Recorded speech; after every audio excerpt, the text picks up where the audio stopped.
আমাদের দাবিসমূহ: ১. Sheikh Hasina software technology পার্কের নাম পরিবর্তন করে যশোর সফটওয়্যার টেকনোলজি পার্ক করতে হবে। পার্কের এমটিবিকে শহীদ মুগ্ধ ভবন নামে নতুন নামকরণ করতে হবে। ২.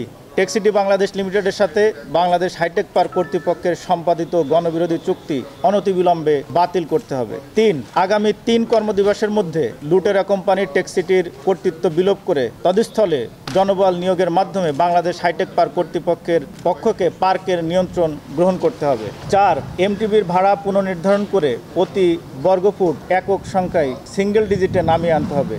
একই সঙ্গে বিনিয়োগকারীদের প্রয়োজনে বরাদ্দ ডরমেটরির কক্ষর ভাড়া সহনীয় পর্যায়ে নামিয়ে আনতে হবে। ৫. ব্যবহার অনুযায়ী বিদ্যুৎ বিল প্রদান করতে হবে। ইতপূর্বে ইস্যু করা অযৌক্তিক ভৌতিক বিদ্যুৎ বিল প্রত্যাহার করতে হবে। পার্কটিকে বিশেষায়িত শিল্পাঞ্চল হিসেবে ঘোষণা দিয়ে বিদ্যুতের ইউনিট রেট সহনীয় পর্যায়ে নামাতে হবে। ৬. স্থানীয় ও ক্ষুদ্র মাঝারি বিনিয়োগকারীদের ব্যবসার ধরন অনুযায়ী সরকারি কাজের সুযোগ দিতে হবে।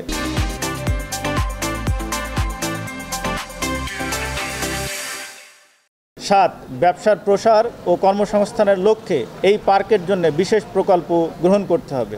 ৮. হাইটেক পার্ক কর্তৃপক্ষের নির্বাহী কমিটি থেকে ওয়াহিদ শরীফকে অপসারণ করে তদস্থলে SHTP এর প্রতিনিধি অন্তর্ভুক্ত করতে হবে।